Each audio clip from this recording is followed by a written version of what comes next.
Hai, Apple baru aja ngerilis iOS 18.1. Begitu juga buat kalian yang punya iPad, Apple juga ngerilis secara bersamaan iPadOS 18.1. Sebetulnya untuk update iOS 18.1 ini lebih banyak update yang diperuntukkan untuk Apple device yang udah support Apple Intelligence. Tapi nggak ada salahnya kita juga akan coba untuk mengulik update apa aja yang terjadi di iOS 18.1 selain dari Apple Intelligence. So, langsung aja kita mulai journey-nya.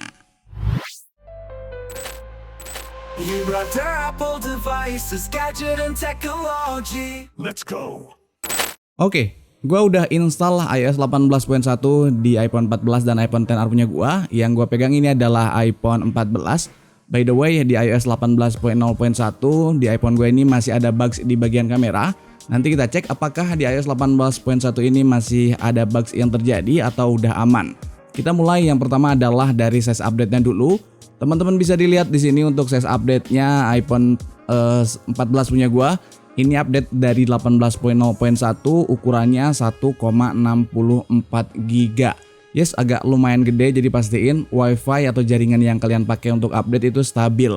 Bisa kita baca juga untuk informasi atau keterangan yang diberikan di update-nya kali ini. Kalian bisa baca sendiri di sini. This update introduced the first set of features powered by Apple Intelligence, the personal intelligence system that's unlock powerful new way to communicate, work, and express yourself, dan bla bla bla dan seterusnya.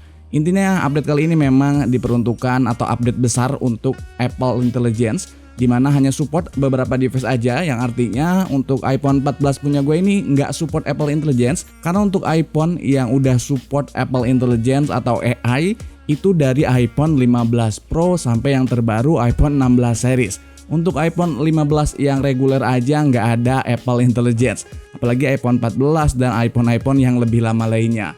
So, jangan bersedih hati, tapi kita juga masih tetap kebagian update untuk iOS 18.1 ini, walaupun memang nggak sebanyak kayak Apple device yang udah support Apple Intelligence. Yes, kita coba untuk melihat fitur yang pertama yang dikasih sama Apple di update kali ini adalah di bagian control center di sini. Teman-teman bisa lihat di bagian control center itu ada toggle baru yang ditambahkan oleh Apple, di mana bagian jaringan sekarang itu kayak individual toggle gitu, bisa dipilih di sini. Bisa teman-teman lihat, ini udah gua custom by the way, karena yang default itu yang kayak di bawah gini, jadi kayak grouping by system, jadi seperti kayak di grup berdasarkan kategori kayak gini. Yang sebelumnya harus kita klik dulu baru muncul, tapi sekarang bisa di individual toggle atau bisa kita custom, di mana kita bisa memecah lagi grup ini jadi satuan antar toggle-nya. Kayak di sini ada airplane mode, terus juga ada jaringan, ada wifi, ada tethering mode dan lain sebagainya. Caranya cukup mudah kayak biasa, tinggal klik aja plus di sini, kalian edit, lalu kalian tambahkan di sini add control, tinggal kita klik aja. Lalu kalian masuk ke bagian connectivity. Di sini ada toggle-toggle baru yang bisa kalian pilih kalau memang mau di custom individual toggle gitu. Dan juga tentunya untuk toggle-toggle di control center ini udah mulai support lebih banyak aplikasi, karena beberapa aplikasi-aplikasi lain atau dari pihak ketiga juga udah mulai menyesuaikan dengan iOS 18.0 atau 18.1 ini. Kayak gitu. Jadi kalian tinggal pilih aja di custom sesuai dengan maunya kalian.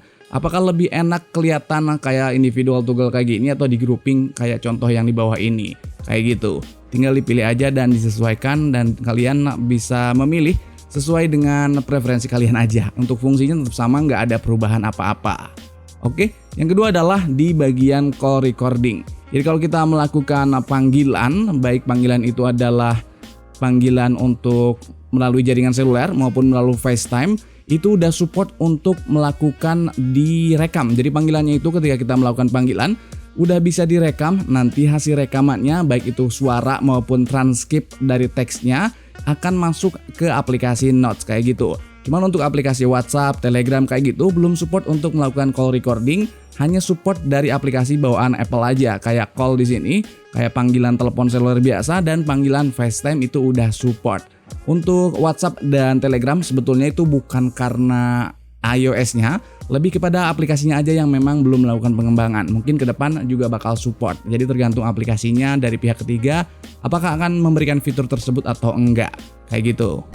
Berikutnya ada catatan-catatan menarik setelah update iOS 18.1. Misalnya di sini ada komentar Di iOS 18.1, baterai health dari baterai gantian dari pihak ketiga ternyata muncul. Dan selain itu ada juga orang yang ngasih testimoni atau komentar di YouTube gua kalau True Tone-nya muncul kembali setelah sebelumnya True Tone-nya hilang. Dan yang terbaru, yang baru banget gua dapet dari Instagram gua adalah sinyalnya yang muncul atau jaringannya yang muncul, dimana sebelumnya iPhone-nya itu kena blokir, no service, nggak bisa pakai kartu SIM card. Dan akhirnya muncul kembali. Apakah kalian juga ngalamin hal yang serupa? Baik itu sinyalnya muncul setelah kena blokir, True Tone-nya yang muncul setelah hilang walaupun LCD-nya non-ori, atau mungkin baterai health yang tadinya strip muncul persentasenya? Boleh kalian komen di kolom komentar. Menurut gua kalau akhirnya Apple memberikan kebijakan kayak gitu, kayak misalkan BH yang strip atau baterai health yang strip jadi muncul presentasinya, kayak di iPhone 7 atau iPhone yang jadul, dimana kalaupun ganti baterai health-nya tetap muncul, mungkin akan lebih membantu banyak orang lagi karena banyak banget yang banyak kekhawatiran tentang baterai health ini. Walaupun sebetulnya menurut gue pribadi untuk baterai health jangan terlalu dikhawatirkan, tetap aja pakai semaksimal mungkin iPhone-nya untuk melakukan aktivitas sehari-hari tanpa harus mencemaskan baterai health, asalkan cara pakainya dan cara charge-nya bener pasti awet kok baterainya. Kayak gitu. Untuk iPhone punya gue ini, sebentar, apakah baterai health-nya menurun?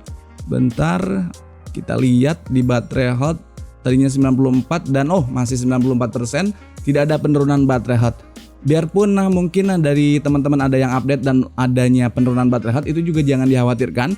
Ini lebih kepada kalibrasi aja dari kapasitas baterai realnya kayak gimana, bukan dari iOS-nya. Jadi ketika iOS baru dia mengkalibrasi kembali baterai health yang ada di iPhone kalian dan muncullah hasilnya kayak gitu, realnya kayak gitu. Jadi jangan cemas atau jangan khawatir, nggak apa-apa, tenang aja.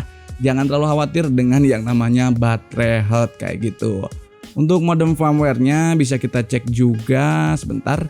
General di sini di about, dan bisa kita lihat untuk modem firmware-nya iPhone 14 punya gue ini ada di 3.10.03. Untuk storage-nya apakah aman? Belum gue cek. Kita lihat, relatif cepat, harusnya aman, nggak ada isu di bawahnya ini. iOS-nya 11 GB dan sistem datanya 4,42 GB. Ini relatif aman, nggak ada bugs. Karena biasanya kalau bugs itu 0 GB atau bahkan justru gede malah belasan atau puluhan. Ini aman dan lancar-lancar aja. Selama gue pakai overall nggak ada isu, semuanya lancar-lancar aja. Oh ya, tadi di bagian kamera, kemarin tuh ada isu waktu zoom in zoom out itu kayak patah-patah gitu. Kita coba waktu di video ya, kalau di foto aman. Kita coba pindah ke 0,5. Oke, mulus. Kita coba balik lagi ke 1. Nah, kayak gitu. Ada ngeklik, ternyata belum sembuh juga. Oke, ternyata belum sembuh juga. Harusnya smooth kayak gini. Misalkan gue lihat, coba kasih objek dulu. Gue kasih objek dulu. Ini harusnya tuh smooth. Oke, smooth. Tuh, ngeklik kayak gitu. Kita ulang. Tuh, kayak gitu. Kalau untuk di foto ini aman ya. Kalau di foto kita lihat 0,5, 1 kayak gitu. Smooth, lancar.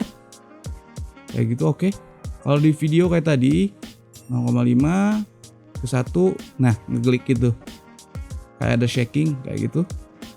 Dan ini terjadi di beberapa device iPhone 14 karena ada yang DM gua juga dengan hal yang sama. Dia melakukan video recording iPhone-nya, katanya pas di zoom in zoom out di video kayak ada patahan gitu, dan ternyata bener masih dialamin oleh gua juga di iOS 18.1. Jadi bukan karena hardware-nya, ini lebih pada iOS-nya. Kita coba rekam. Coba rekam hasilnya apakah smooth atau tetap patah. 0,5, 1, kita stop. Kita coba cek di sini. Oke, kita lihat 0,5. Oh iya, agak sedikit patahan jadi nggak smooth. Oke, mudah-mudahan nanti diperbaikin sama Apple karena jelas itu sangat mengganggu, apalagi video sangat banyak dibutuhkan oleh banyak orang. Oke, kita lanjut di fitur yang hanya ada di iPhone 15 Pro dan iPhone 16 series. Itu udah support beberapa fitur baru dari Apple Intelligence. Yang pertama adalah New Siri. Jadi Siri-nya itu sekarang tampilannya lebih keren. Jadi bakal muncul dari seluruh samping layar kayak gitu, warna-warni gitu. Tinggal diklik aja atau tinggal kita panggil aja, animasinya bakal muncul. Cuma memang untuk fitur Siri ini belum support untuk bahasa Indonesia, baru support bahasa Inggris doang. Dan misalkan fitur Apple Intelligence-nya belum bisa diaktifkan, coba ubah regionnya ke region Amerika. By the way, mohon maaf, gua pakai capture atau pakai footage dari Apple langsung Karena di iPhone gua nggak bisa gua demoin, mengingat iPhone gua sekali lagi belum support untuk Apple Intelligence kayak gitu. Lalu yang kedua adalah clean object di aplikasi Photos. Jadi kita bisa menghilangkan objek yang nggak kita kehendaki dalam sebuah Photos, kayak halnya di Magic Eraser-nya Google lah kayak gitu. Lalu berikutnya yang sudah bisa ada di iOS 18 adalah Create Memories. Jadi bisa mengcombine foto dan video yang kita punya. Misalkan kita udah habis nonton konser, lalu kita melakukan foto dan video di konser tersebut dan mau kita kayak dijadiin kolase gitu, tinggal kita masukin aja prompt di library-nya, maka nanti foto-foto dan videonya akan dikombin menjadi sebuah file video yang akan menampilkan slideshow dari hasil memori yang udah kita capture kayak gitu. Berikutnya yang menurut gue yang paling keren dan bakal lebih banyak fungsinya adalah di bagian writing tools, baik di beberapa aplikasi kayak di email maupun di notes, maupun di website juga udah support. Di sini tuh kita bisa melakukan summarize dari sebuah teks yang kita ketik atau mungkin dari website yang kita baca, kita melakukan summarize, atau kita mau juga di rewriting, ditulis ulang dengan gaya bahasa yang disesuaikan. Ini bakal berguna banget misalkan kalian pengen lamar kerja lalu menggunakan bahasa yang formal, tinggal kita blok aja lalu minta Apple Intelligence untuk merewrite dengan bahasa yang formal, nanti bakal muncul pilihannya. Fitur berikutnya yang ada di Apple Intelligence yang udah support adalah Summarize Notif, yang mana ketika masuk notifikasi di Notification Center bakal numpuk biasanya, bakal dirangkum sama Apple Intelligence-nya, dan kita bisa melihat inti pesan yang ada di notifikasi tersebut tanpa menghilangkan esensinya. Nah, kurang lebih kayak gitu untuk Apple Intelligence yang udah ada di iPhone terbaru, iPhone 15 Pro, iPhone 16 reguler, dan iPhone 16 Pro. Dan sayang banget untuk iPhone gue ini, iPhone 14 belum support karena mungkin dinilai Apple terlalu jadul chipsetnya, walaupun menurut gue sangat mumpuni.